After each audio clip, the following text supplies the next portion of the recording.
El alcalde de Pujilí, José Arroyo, y 17 personas más fueron detenidas. Además, fueron allanadas 21 propiedades en 3 provincias en una investigación por peculado y crimen organizado.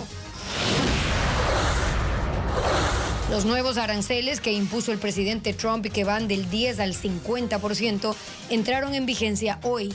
Impactan a 1.800 productos ecuatorianos y el sector exportador espera que prosperen las negociaciones para reducirlo lo antes posible. El presidente Noboa decretó estado de excepción, pero no toque de queda en Guayas, Manabí, Los Ríos y El Oro, justificado por el incremento de la violencia. Para los días de feriado, el INAMI pronostica frío durante las mañanas y tardes soleadas en la costa y sierra. No habrá balnearios con bandera roja. El marchista ecuatoriano Daniel Pintado conmemoró un año de la obtención de sus 2 medallas olímpicas en un evento organizado en Cuenca. En la segunda entrega de nuestro especial por el 10 de agosto, Televistazo recorrió las casas de algunos de los próceres de la independencia.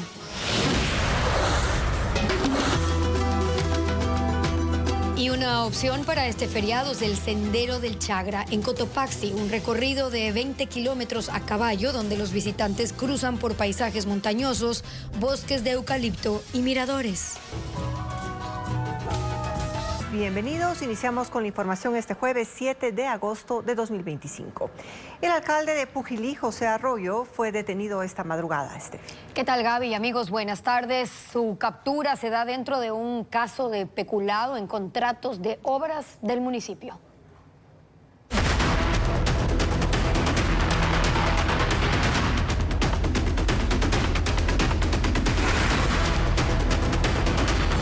Pujilí, alcalde detenido.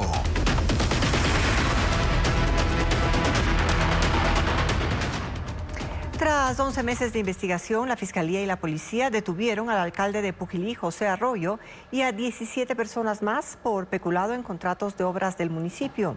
En las próximas horas serán llevados ante un juez especializado contra la corrupción y el crimen organizado. Informa Jacqueline Rodas. ¡Al piso, al piso! ¡Al piso! ¡Al piso! ¡Al piso! ¡Al piso! ¡Al piso! El alcalde de Pujilí, José Arroyo, fue detenido esta madrugada. La policía le retiró el teléfono celular que tenía en su ropa interior. Coge el teléfono, llave. Coge el teléfono y póngale. Al leerle sus derechos, le preguntaron sobre el sexo que consta en su cédula de identidad. Está en información del registro civil, en su cédula consta su sexo de mujer. Como complete, le consulta usted cómo desea ser tratado, como mujer, como varón. Como mujer, por favor. Como mujer, correcto.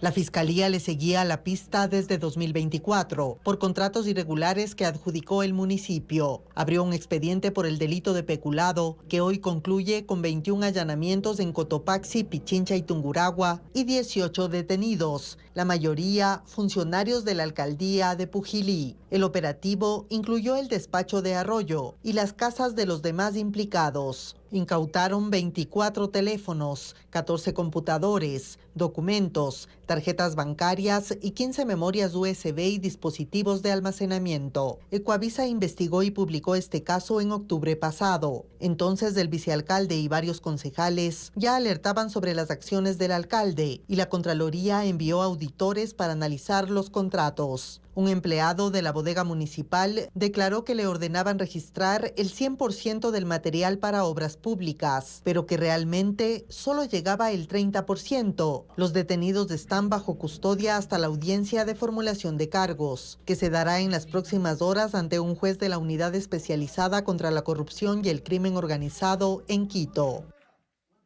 La investigación por la que hoy está detenido el alcalde de Pujilí, José Arroyo, y 17 personas más, trata sobre una red montada en el municipio para desviar fondos públicos. ¿Cómo operaba la red que puso en jaque a la máxima autoridad del Cabildo?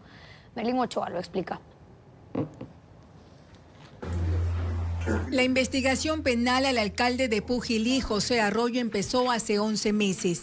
Los investigadores consultados por Televistazo indican que los funcionarios municipales ejecutaron obras con personal y recursos propios del Cabildo, en algunos casos incluso antes de que el actual alcalde, hoy detenido, asumiera el cargo para luego simular que dichas intervenciones eran nuevas y someterlas a procesos de contratación pública. El mecanismo, aseguran, consistía en maquillar obras ya ejecutadas como áreas verdes o plazas intervenidas previamente y licitarlas formalmente con empresas o personas naturales que en realidad eran colaboradores externos de los propios funcionarios. Según la Fiscalía, una vez adjudicados los contratos, el dinero se dividía. Parte se usaba para justificar el servicio y el resto terminaba en manos de funcionarios en efectivo o a través de cuentas de terceros. Esta modalidad también fue reportada en octubre de 2024 por Televistazo. 2 reportajes dieron cuenta de cómo se adjudicaron contratos por $54,000 para palmeras y $253,000 para plantas en zonas verdes que ya estaban intervenidas. Incluso adoquines instalados en junio de 2023 fueron oficialmente adquiridos en abril de 2024 por $141,000. La investigación de Televistazo también mostró que en diciembre de 2023 el municipio pagó más de $170,000 a familiares directos del alcalde por 3 terrenos. La denuncia en Fiscalía, respaldada por el vicealcalde y 2 concejalas, también cuestiona la legalidad de esculturas, nichos y ornamentos contratados para espacios públicos que, según videos y documentos expuestos, ya habían sido construidos por personal municipal. La investigación penal avanza por peculado, delito que sanciona el mal uso de bienes del Estado por parte de servidores públicos, cuya pena es de hasta 13 años de prisión. José Arroyo fue el segundo alcalde más votado del país en las elecciones seccionales de 2023. Con la normalización de las exportaciones de petróleo, Flopec intensifica las operaciones para cargar los buques y enviar los cargamentos a diferentes destinos. Francisco Garcés acompañó este proceso y muestra las imágenes.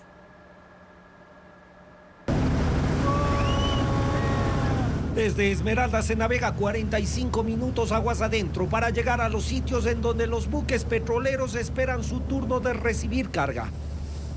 Uno de esos es el Pichincha, que después de un mes de permanecer anclado, el sábado fue cargado con 720,000 barriles de crudo para ser entregados en Panamá. La operación empieza con el embarque del personal de Petroecuador, entre ellos el capitán de amarre y el práctico independiente, 2 especialistas que toman el control de la operación junto con el capitán del barco. 3 remolcadores toman el control y mueven el inmenso buque hasta colocarlo con precisión frente a la boya donde llega el petróleo por tuberías submarinas a 7 kilómetros de la costa.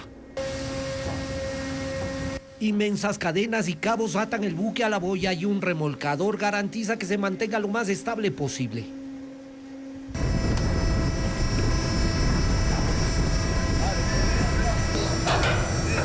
30 personas participan en esta operación, desde movilizar el buque, dejarlo en posición, conectar las mangueras y empezar a recibir el crudo de exportación.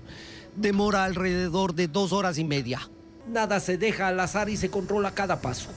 Y lo que nosotros tratamos de evitar es, primero, que las personas no salgan lastimadas, y segundo, que se cumpla el operativo de una manera en donde no se establezca ningún riesgo. Con todo conectado, los buzos abren las válvulas submarinas. En el barco, desde una cabina se abren las tuberías y desde Balao empieza el bombeo bajo la atenta mirada del jefe de cubierta. Aquí se lleva una operación tan limpia que usted ni se va a dar cuenta que el barco está cargando. Pisos más arriba, desde la cabina de mando, Guillermo Arellano, como capitán del barco, recibe los reportes. Espera ansioso el momento de zarpar. Pero el riesgo siempre está presente, al menos en un buque petrolero siempre está presente. Pero también la gente es entrenada. El Pichincha y su gemelo, el Zaruma, son los barcos más grandes de la flota petrolera ecuatoriana.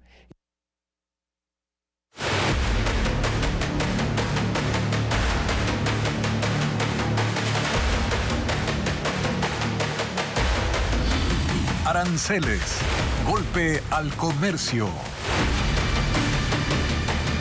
El gobierno de Estados Unidos aplica desde hoy los nuevos aranceles impulsados por el presidente Donald Trump. Los nuevos impuestos afectan a decenas de países, incluidos socios comerciales, y sacuden el tablero del comercio internacional. Lo informa Ileana Suárez.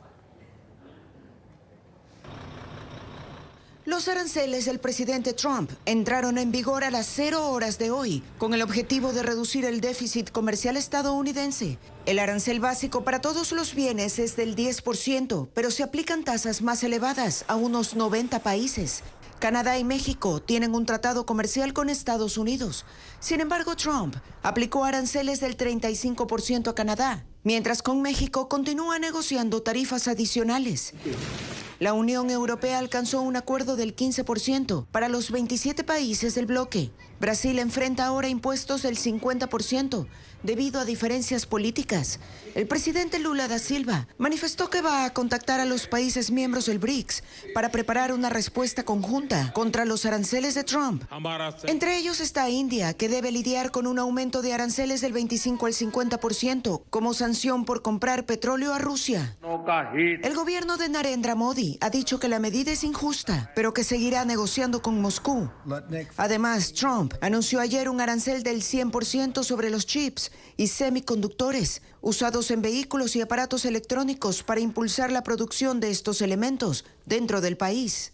Asesores económicos de Trump señalan que desde abril, con el arancel general del 10% aplicado a casi todos los productos, han generado más de $100.000 millones en ingresos fiscales. Sin embargo, es pronto para saber si las nuevas tarifas provocarán interrupciones en las cadenas de suministros y un aumento de la inflación.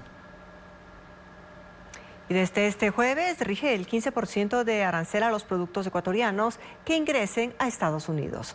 En el sector exportador esperan que las negociaciones con el gobierno de ese país concluyan lo antes posible. Patricio Díaz tiene los detalles sobre cuántos productos estarán sujetos a este impuesto. Ecuador exporta 1.800 productos a Estados Unidos y desde este jueves tienen un arancel del 15%, impuesto por el presidente Donald Trump.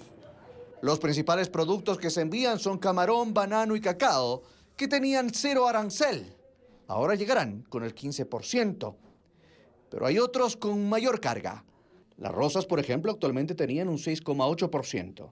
Sumando la sobretasa, tendrán que pagar un 21,8%. Las conservas de atún, que tenían el 12,5% de arancel, ahora tendrán el 27,5%. Uno de los productos con más peso arancelario es el brócoli, que estaba en 14,9% y ahora tendrá el 29,9%. La principal preocupación del sector exportador está en que los competidores tienen mejores condiciones, como Colombia y Perú, que tienen acuerdo de libre comercio y solo se les aplicó el 10%. Centroamérica también tiene otras ventajas, que son mucho más flexibles en estructura tributaria, laboral o financiera, por ejemplo. Tienen mayor capacidad junto con su flexibilidad monetaria para devaluar y absorber mucho más el impacto de lo que podría implicar esto. Por eso los exportadores esperan que la negociación con Estados Unidos concluya pronto. El ministro de Producción, Luis Jaramillo, ha insistido en que el acuerdo está en la recta final. En promedio, cada semana Ecuador exporta productos de Estados Unidos por $97 millones, sin contar petróleo y minerales. El gobierno conmina a la Corte Constitucional a devolverle los artículos de las leyes que suspendió provisionalmente mientras analiza su constitucionalidad. Los ministros de Defensa, Giancarlo Lofredo, y del Interior, John Reinberg, dijeron que dichos artículos son fundamentales para combatir a la delincuencia y que el gobierno está dispuesto a obtener una victoria a cualquier costo. El gobierno tensa aún más la cuerda en la disputa con la Corte Constitucional, que suspendió 25 artículos de las leyes de solidaridad nacional, de inteligencia y de integridad pública. La mañana de este jueves, el bloque de seguridad presentó un video en redes sociales en el que los ministros de Defensa y del Interior acusaron a la Corte de obstaculizar su trabajo. No podemos detenernos.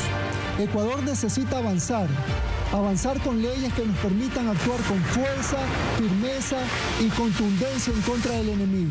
En el video, que dura 1 minuto y 49 segundos, el ministro del Interior hace un llamado a la ciudadanía a que se sumen a la posición del gobierno. Necesitamos tu apoyo. para que nadie intente quitarnos nuevamente el arma más importante que nos faltaba para ganar esta guerra: las leyes. Esto ocurre a las pocas horas de que la relatora especial de la ONU sobre independencia de magistrados y Human Rights Watch expresaran su preocupación por los ataques verbales y simbólicos contra la Corte Constitucional.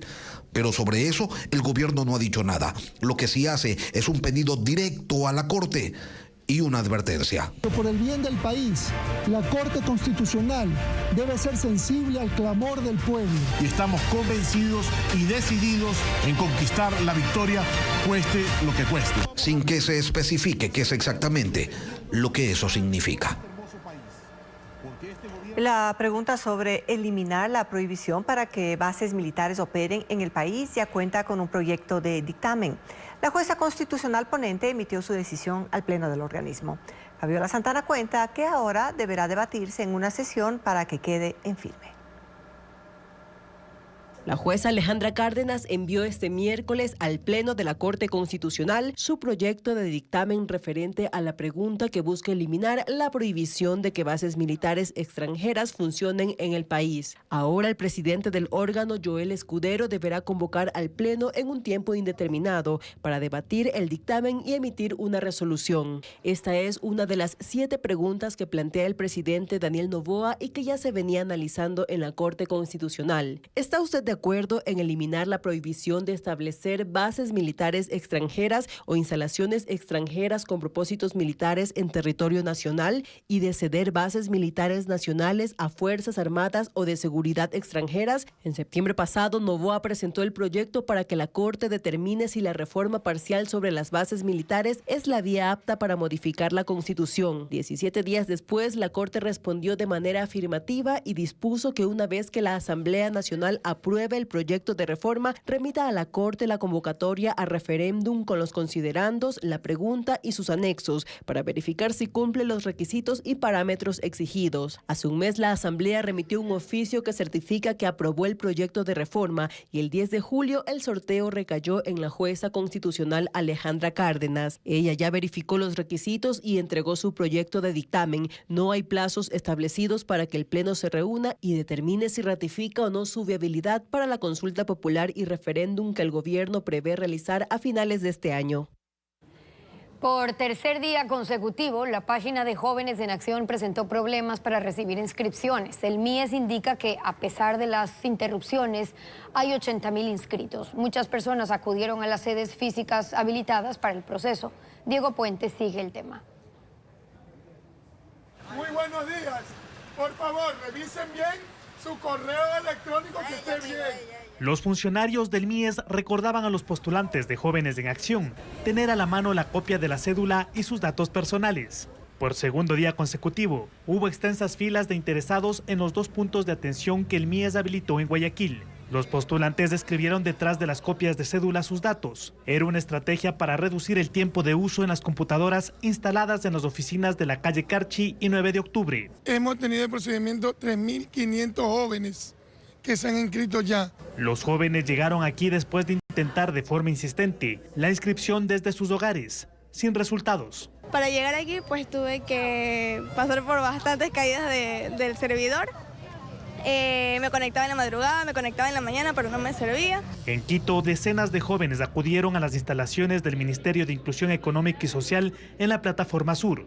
En algunos casos no tuvieron ayuda. Los funcionarios les recomendaron ir a sus casas a seguir intentando. Ya que no mismo valió, me fueron explicando el proceso de cómo tendría que hacer yo y que si es que cualquier cosa no funciona, hay que estar ahí persistiendo, dándole clics hasta que valga. Otros sí tuvieron suerte. Después de 2 horas, la chica muy atenta estuvo intentando y me logró inscribir. En Babahoyo, en Los Ríos, no hubo sistema durante la mañana y les pidieron a los jóvenes regresar a sus casas y tener calma, porque el periodo de inscripción es hasta el 30 de agosto. Por tercer día consecutivo, la página de inscripciones para Jóvenes en Acción presentó inconvenientes.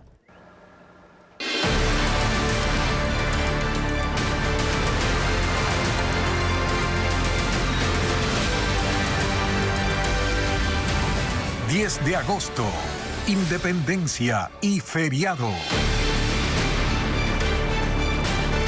En el centro histórico de Quito se mantienen algunas casas en donde vivieron los próceres de la independencia del 10 de agosto de 1809. Paul Romero recorrió esos monumentos a la memoria de los patriotas del primer grito de la independencia. Veamos.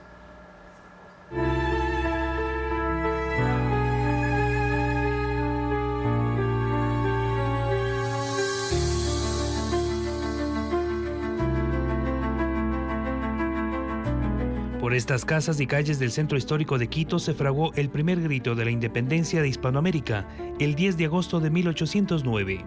Después de 216 años de la rebelión, algunas residencias de los próceres permanecen reconstruidas, refaccionadas, pero siguen ahí como referencia histórica y cultural.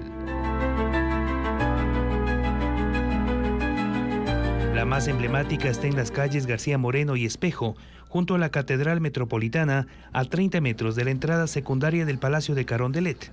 Es la casa parroquial El Sagrario, en donde vivía Manuela Canizares, heroína del grito de la independencia. En esa casa de 2 pisos y 5 balcones, con ventanas de madera, se reunieron la noche del 9 de agosto 13 patriotas para proclamar la independencia. Sus nombres constan en una placa colocada en 1891 durante el gobierno de Antonio Flores. En otra placa se resalta el liderazgo que tuvo Canizares para impulsar la destitución del presidente de la Real Audiencia e instalar una junta soberana. La casa conserva su estructura colonial, sus paredes de adobe y sus 2 patios. Es uno de los sitios más visitados del centro histórico, en donde funcionan restaurantes y locales comerciales.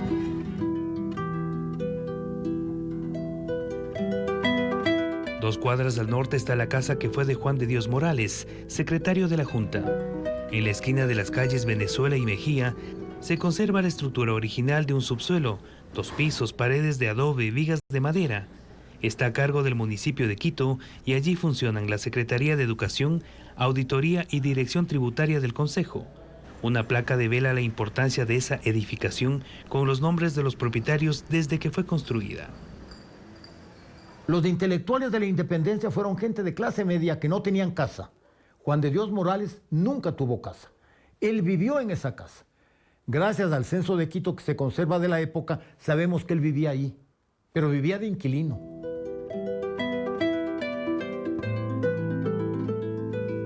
En la calle Benalcázar, frente a la Plaza San Francisco, está la casa de Luis Saá, prócer de la independencia que participó en los movimientos insurgentes contra la Real Audiencia.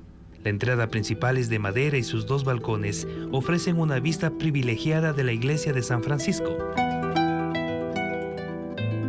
Tiene patios con locales comerciales, adornados con plantas ornamentales. Conserva las gradas de piedra original y la visitan cientos de turistas nacionales y extranjeros por la variedad gastronómica de sus cafeterías y restaurantes. Al suroriente de la Plaza de la Independencia, en la esquina de las calles Flores y Junín, está la casa de Javier Ascasubi, otro patriota de la independencia. Sus 2 pisos fueron lugares de reuniones clandestinas de los próceres. Luce abandonada. 4 cuadras al sur, en la avenida Maldonado, cerca de la Plaza de Santo Domingo, está la casa de la familia Espejo Aldaz. En ella, según los historiadores, vivió la niñez y adolescencia Eugenio Espejo, ideólogo y maestro de los próceres de la independencia. Murió 12 años antes del 10 de agosto de 1809. Tiene 3 pisos, 4 balcones, ventanas de madera y está totalmente abandonada. El techo de teja está a punto de colapsar y los cuartos malolientes están asediados por mendigos. Esas casas, plazas, calles del centro histórico fueron escenarios de batallas, conspiraciones y de la emancipación que marcó el destino de Quito y del país. El presidente Daniel Noboa firmó un nuevo estado de excepción en 4 provincias de la costa por grave conmoción interna. Según el gobierno, en Guayas, Los Ríos, Manabí y El Oro se concentra el 87% de la violencia criminal. Paul Romero detalla las cifras de los homicidios en esos territorios. El presidente Daniel Noboa firmó el 9º estado de excepción por grave conmoción interna en 1 año, 9 meses de mandato. Este miércoles suscribió el decreto ejecutivo 76, en el que justificó la declaratoria ante el incremento de índices de violencia y delitos cometidos por grupos armados organizados por el conflicto armado interno. Las 4 provincias en estado de excepción son Manabí, Los Ríos, Guayas y El Oro. El presidente tomó esa decisión con base a un informe secreto del Centro Nacional de Inteligencia del 9 de julio, con información actualizada de la evolución e injerencia geográfica de los grupos criminales. Informes de los últimos 24 días de la Dirección de Investigación de Delitos contra la Vida, Muertes Violentas, Desapariciones, Secuestro y Extorsión de la policía que revelan que el 83.7% de las muertes violentas asociadas al crimen organizado ocurrieron en las 4 provincias, a pesar de los constantes decretos de estado de excepción desde enero de 2024. Entre el 11 de julio y 3 de agosto se incrementaron los homicidios intencionales a escala nacional, de 447 en 2024 a 491 en 2025. El estado de excepción sin toque de queda suspende los derechos a la inviolabilidad de domicilio y correspondencia. Fue declarado 2 días después de la suspensión provisional de varios artículos de las leyes de inteligencia, de integridad y solidaridad por parte de la Corte Constitucional.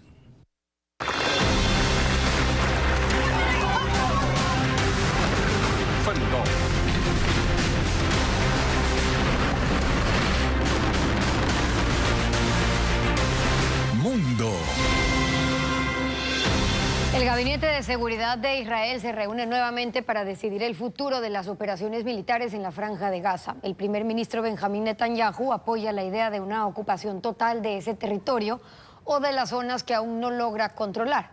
La iniciativa es considerada como un riesgo para la vida de los rehenes y tiene oposición incluso en el sector de Fuerzas Armadas.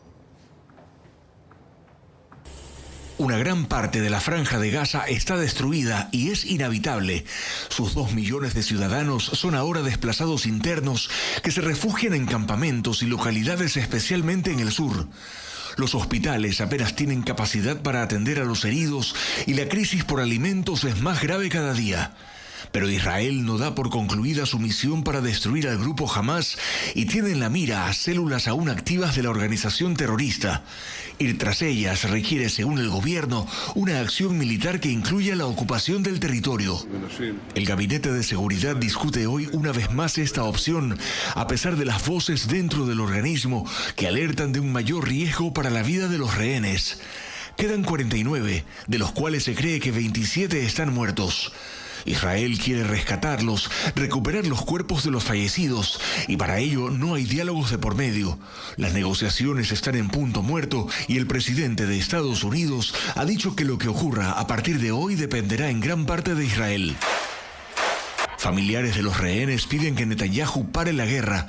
Creen que solo así será posible que regresen a Israel. Esta mañana abordaron varias embarcaciones para navegar desde el puerto de Ashkelon hasta las costas de Gaza. Piden apoyo a esta acción para presionar a Netanyahu a que dé prioridad a un acuerdo antes que a una posible ocupación total del enclave palestino. Vladimir Putin indica que su próxima reunión sobre la guerra en Ucrania con el presidente de Estados Unidos, Donald Trump, puede darse en Emiratos Árabes Unidos. Lo dijo esta mañana después de un encuentro con el presidente emiratí Mohammed bin Zayed en Moscú. Sin embargo, Putin ve menos probable una reunión posterior con el presidente de Ucrania, Volodymyr Zelensky, aunque la idea original de Trump es tener una mini cumbre entre los tres. Mañana vence el plazo que Trump le dio a Putin para que llegue a un acuerdo con Ucrania y ordene un alto al fuego. Un mega incendio forestal en Francia continúa activo. Deja hasta ahora un muerto, 3 heridos, 36 casas dañadas y 17.000 hectáreas de bosque y pastizales quemadas. El fuego avanza en una región de parques naturales en el sur, cerca de las fronteras con Andorra y España. 2.000 bomberos trabajan en las labores de combate y aunque esperan controlar el fuego este jueves, se enfrentan a rachas de viento de hasta 40 kilómetros por hora. El actor Dean Cain, quien interpretó a Superman en la serie televisiva Lois and Clark, anunció que se unirá al Servicio de Inmigración y Control de Aduanas de Estados Unidos, ICE, para apoyar el plan de deportaciones. Cain es un agente de la ley juramentado, oficial de reserva y sheriff adjunto, y en un video explicó que se unirá a la agencia para proteger a los ciudadanos estadounidenses e invitó a más personas a seguir sus pasos, destacando que se obtienen excelentes beneficios y un buen sueldo. Hasta ahora se han anotado 80.000 personas para unirse a la agencia estatal. Equipos de rescate buscan un tanque de petróleo flotando en alta mar muy cerca a Monteverde, en la provincia de Santa Elena, en la comuna donde este lunes se reportó la contaminación de hidrocarburo en 2 kilómetros de playa. Aunque hoy estaba prevista la reapertura del balneario, las autoridades todavía analizan esta decisión, como lo reporta Vanessa Robles. Mire, hemos encontrado un tanque a la mitad de petróleo. Este video fue grabado ayer por un grupo de pescadores en alta mar a la altura de las playas Pacoa y Monteverde en la provincia de Santa Elena. Equipos de la Capitanía del Puerto acudieron y desplegaron buzos para retirar el tanque con combustible que flotaba a la deriva, pero no lo encontraron. El hecho sucede muy cerca de la comuna Monteverde, donde se reportó este lunes un derrame de hidrocarburos que contaminó 2 de los 3 kilómetros de playa. Pero el gobernador dice que los casos no están relacionados. Son dos cosas. La mala maniobra, probablemente por limpiar su almacenamiento, donde van sus combustibles de la embarcación, y lo de ayer, cuando el área ya estaba limpia. Oh, sorpresa, apareció un tanque de la nada, un tanque con combustible. Lo encuentra un señor pescador, según las hipótesis, no quiero emitir juicio de valor, que es direccionada. El hecho provocó la suspensión de actividades pesqueras, comerciales y turísticas por 2 días para ejecutar los trabajos de remediación en tierra y agua. El plazo vence hoy. Las 48 horas se cumplen más o menos a las 3 de la tarde, 4 de la tarde, y dependiendo del comportamiento de esto, vemos si se levanta el COE. Pese a las prohibiciones, algunos pescadores artesanales salieron a sus faenas de pesca y llegaron visitantes que han irrespetado el cierre de la playa. Durante el feriado, el INAMI pronostica mañanas frías en la costa y temperaturas por debajo de 0 grados en provincias de la sierra. Sin embargo, por la tarde se espera un incremento de la radiación solar. Además, el estado del mar es moderado y no hay balnearios que tengan bandera roja, como informa Luis Alfredo Zúñiga.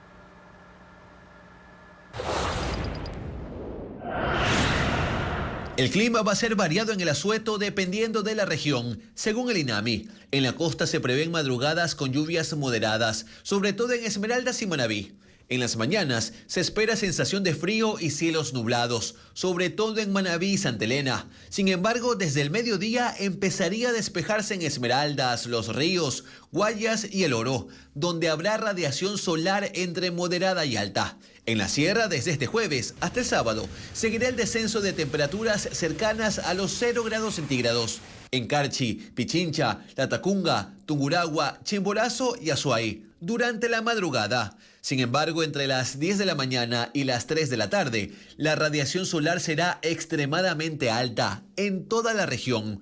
También habrá lluvias en la tarde, según el INAMI, en Carchi, Imbabura, Pichincha y Cotopaxi, entre el viernes y sábado. Y el domingo, en Tungurahua, Chimborazo y Azuay. En la Amazonía el viernes se espera radiación solar entre muy alta y extrema, mientras el sábado, domingo y lunes habrá lluvias ligeras.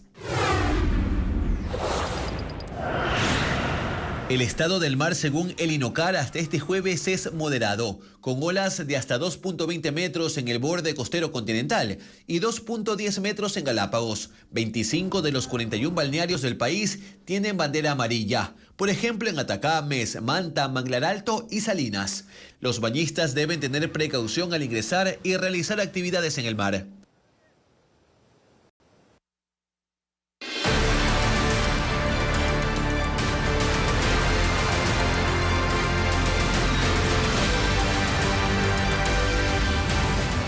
De agosto, Independencia y feriado.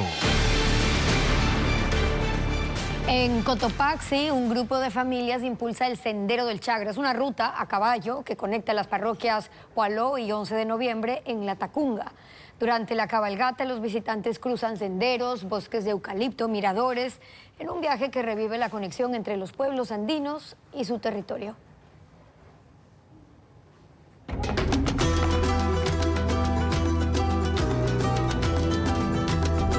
El Sendero del Chagra es una ruta a caballo que cruza los paisajes montañosos de las parroquias Poaló y 11 de noviembre, en el occidente de Latacunga, en Cotopaxi. El viaje comienza en el centro de Poaló. Caballos de razas españolas, árabes y criollas se alinean con sus monturas listas, mientras los turistas se preparan para convertirse en jinetes. Un guía local da la bienvenida al grupo y explica las instrucciones básicas de seguridad para la cabalgata, que se extiende por 20 kilómetros entre senderos rurales, ascensos y miradores. La conexión inicial entre el jinete y su caballo es clave para un recorrido seguro. Poco a poco va cogiendo, digamos, el ritmo del caballo y automáticamente se va ya adaptando y haciéndose uno solo. El trayecto zigzaguea hasta alcanzar los 3.000 metros de altura. El horizonte ofrece una vista amplia de los cantones Aquicilí, Latacunga y Salcedo. 7 kilómetros más adelante, el recorrido llega a la parroquia 11 de noviembre. En su parque central, la experiencia se vuelve más familiar. Niños desde los 5 años también pueden disfrutar del paseo. Este circuito turístico fue creado por 4 familias de la zona que, tras de enfrentar las dificultades del clima en sus cultivos, decidieron apostarle al turismo comunitario. Así nació el Sendero del Chagra, una propuesta que recupera el antiguo vínculo entre el jinete y la montaña.